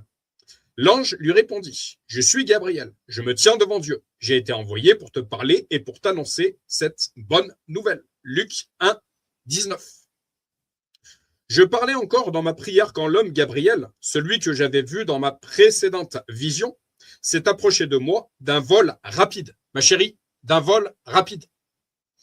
Au moment de l'offrande du soir, Daniel 9, 21. Comme il y pensait, un ange du Seigneur lui apparut dans un rêve et dit, Joseph, descendant de David, n'aie pas peur de prendre Marie pour femme, car l'enfant qu'elle porte vient du Saint-Esprit. Matthieu 1, 20. Donc les anges peuvent également nous parler au travers de rêves. Le côté occulte, le côté New Age qui nous parle d'attrape-rêve, c'est complètement démoniaque. Chérubin, ordre de haute classe, protecteur de la présence glorieuse de Dieu. Tu étais un chérubin protecteur, aux ailes déployées. Ma chérie, je répète, tu étais un chérubin protecteur, aux ailes déployées. Je t'avais placé. Je t'avais placé. Je t'avais placé. Et tu étais sur la sainte montagne de Dieu. Tu marchais au milieu des pierres étincelantes. Tu as été intègre dans tes voies. Depuis le jour où tu fus créé, jusqu'à celui où l'iniquité a été trouvée chez toi. Par la grandeur de ton commerce, tu as été rempli de violence et tu as péché. Je te précipite de la montagne de Dieu et je te fais disparaître, chérubin protecteur, du milieu des pierres étincelantes. Ton cœur s'est élevé à cause de ta beauté. Tu as corrompu ta sagesse par ton éclat. Satan lui-même se déguise en ange de lumière. Je te jette par terre, je te livre en spectacle au roi. Ézéchiel 28, 14 à 17. Séraphin, nom signifiant ardent. Il entoure le trône de Dieu et proclame sa sainteté. L'année de la mort du roi Osias, je vis le Seigneur assis sur un trône très élevé, et les pans de sa robe remplissaient le temple. Des séraphins se tenaient au-dessus de lui. Ils avaient chacun 6 ailes, 2 dont ils se couvraient la face, 2 dont ils se couvraient les pieds, et 2 dont ils se servaient pour voir. Ils criaient l'un à l'autre et disaient « Saint, Saint, Saint est l'Éternel des armées. Toute la terre est pleine de sa gloire. » Ésaïe 6, 1 à 3. Principauté, puissance, autorité. Termes qui désignent des classes et une hiérarchie chez les bons comme chez les mauvais anges. Principauté, puissance, autorité. Nous n'avons pas à lutter contre la chair et le sang, mais contre les dominations, contre les autorités, contre les princes de ce monde de ténèbres, contre les esprits méchants dans les lieux célestes. Éphésiens 6, 12. Cette organisation montre que tout comme les anges et les démons sont organisés, les chrétiens ne doivent pas agir de manière isolée. Ma chérie, les chrétiens ne doivent pas agir de manière isolée. L'importance de la communauté. Mais de façon disciplinée. La précision de Dieu, ma Daniel. Que ce soit pour combattre le mal ou pour promouvoir le bien. 11. Le ministère des anges. Le ministère des saints anges est varié. Envers Dieu, l'adoration et la louange. Bénissez l'Éternel, vous, ses anges. qui êtes puissant en force, et qui exécutez ses ordres en obéissant à la voix de sa parole. Psaume 103, 20. Les anges sont les soldats dans le combat spirituel, instruments de ces jugements, mais ce sont également des soldats dans les combats spirituels. Car il, entre parenthèses, Dieu ordonna à ses anges de te garder dans toutes tes voies. Psaume 91, 11. Envers les nations, les anges de Dieu observent et influencent sur les dirigeants. Priez pour vos autorités, il est également dit. Je répète, envers les nations, les anges de Dieu observent et influencent sur les dirigeants. Michel était le gardien d'Israël. En ce temps-là se lèvera Michael, le grand chef, le défenseur des enfants de ton peuple. Et ce sera une époque de détresse, telle qu'il n'y en a point eu de semblable depuis que les nations existent jusqu'à cette époque. En ce temps-là, ceux de ton peuple qui seront trouvés inscrits dans le livre seront sauvés. Daniel 12, 1. Envers Christ, participation à sa naissance, à sa souffrance, à sa résurrection et à son retour glorieux. Mais l'ange prit la parole et dit aux femmes, pour vous, ne craignez pas, car je sais que vous cherchez Jésus qui a été crucifié. Il n'est point ici, il est ressuscité, comme il l'avait dit, et pas réincarné, ressuscité. Venez, voyez le lieu où il était couché, et allez promptement dire à ses disciples qu'il est ressuscité des morts. Et voici, il vous précède en Galilée. C'est là que vous le verrez. Voici, je vous l'ai dit. Matthieu 28, 5 à 7. Envers l'Église, ne sont-ils pas tous des esprits au service de Dieu envoyés pour exercer un ministère en faveur de ceux qui doivent hériter du salut? Hébreux 1, 14. Je mettrai en corrélation ce verset biblique. Suivez-moi, je vous ferai pécheur d'hommes. Alors je me pose certaines questions. Ils répondent aux prières, encouragent, prennent soin des croyants. Crois-tu que je ne puisse pas faire appel à mon Père? Il mettrait aussitôt à ma disposition plus de 12 légions d'anges. Matthieu 26, voire également 53. Envers le moment clé de l'histoire, création, loi mosaïque, premier et second avènement du Christ. Les anges observent avec un profond intérêt le déroulement du plan de rédemption. Ils se réjouissent quand un pécheur se repent. De même, je vous l'ai dit, il y a de la joie devant les anges de Dieu pour un seul pécheur qui se repent. Luc 15, 10. L'Église elle-même est un instrument pour révéler aux anges la sagesse multiple de Dieu. À moi qui suis le moindre de tous les saints, cette grâce a été accordée d'annoncer aux païens les richesses incompréhensibles de Christ et de mettre en lumière quelle est la dispensation du ministère caché de tout temps en Dieu, qui a créé toutes choses, afin que les dominations et les autorités dans les lieux célestes connaissent aujourd'hui par l'Église la sagesse infiniment variée de Dieu, selon le dessein éternel qu'il a mis à exécution par Jésus-Christ, notre Seigneur. Éphésiens 3, 8 à 11. D'où l'importance d'appartenir à une véritable Église, où le Saint-Esprit est présent. 12. Satan, le calomniateur. Le titre de diable signifie calomniateur. Satan accuse faussement Dieu et les croyants. Dans le livre de Job, il affirme que Job n'adore Dieu que pour les bienfaits reçus. Satan suggère que Dieu serait injuste de condamner les pécheurs. Cette attaque contre la nature divine est encore entendue aujourd'hui. Comment un Dieu d'amour pourrait-il envoyer des gens en enfer? Vous voyez que le hasard n'existe pas. La création de l'homme et le plan de salut en Christ révèlent le vrai caractère de Dieu, saint, juste, aimant, miséricordieux et bon. La croix est la réponse divine. Elle condamne le péché tout en offrant la miséricorde. La mort et la résurrection du Christ démontrent la fausseté des accusations de Satan. Et c'est là où Satan va appuyer en fait sur ces personnes qui vont se poser des questions. Mais pourquoi autant de mal sur terre si Dieu existe? Ah oui, l'objectif de Satan, c'est d'éviter un maximum de salut. Ayons ce discernement. 13. Leçon à tirer de l'étude des anges. Leçon négative, l'orgueil. Satan, créé parfait et d'une grande beauté, est tombé par orgueil. L'orgueil, l'humilité précède la gloire, l'orgueil précède la chute. Il sert d'avertissement contre l'arrogance. Paul recommande de ne pas choisir de nouveaux convertis à des postes d'autorité trop rapidement, de peur qu'ils ne deviennent orgueilleux. Leçon positive, l'adoration et le service. Les saints anges nous montrent l'exemple de l'adoration révérencieuse de Dieu et du service humble dans une soumission totale, pas à moitié, totale, à sa volonté, la volonté de Dieu. Comme Ésaïe qui, après avoir vu les séraphins, s'est offert au service de Dieu, nous sommes appelés à glorifier Dieu et à le servir lui. Voilà de mon côté. Il reste un quart d'heure. Ma Danielle, je te laisse prier. Je t'en prie. Notre Dieu, nous te remercions pour tout cet enseignement très riche pour nos âmes et pour continuer le chemin. Merci de nous avoir éclairés. Merci de nous avoir fortifiés en nous donnant tes forces. Donne-nous de regarder à toi constamment et de nous appuyer sur tes pensées et de faire le tri dans les nôtres pour savoir ce qui vient de toi, ce qui ne vient pas de toi. Nous réalisons à quel point tout cela est important, le discernement. Nous nous en remettons à toi pour continuer le chemin, te remettons encore nos familles, te supplions pour la famille de Jérémie, de Christelle, pour leurs enfants, pour toute leur famille et pour la famille de Stéphane et la mienne aussi, que de nombreuses âmes se tournent encore vers toi, dès maintenant. Nous te remettons toutes ces choses en t'adorant. Au nom du Seigneur Jésus, Amen. Amen. Amen, amen. Ma chérie, je t'en prie. Merci Seigneur Jésus pour ce partage aujourd'hui sur le thème des anges.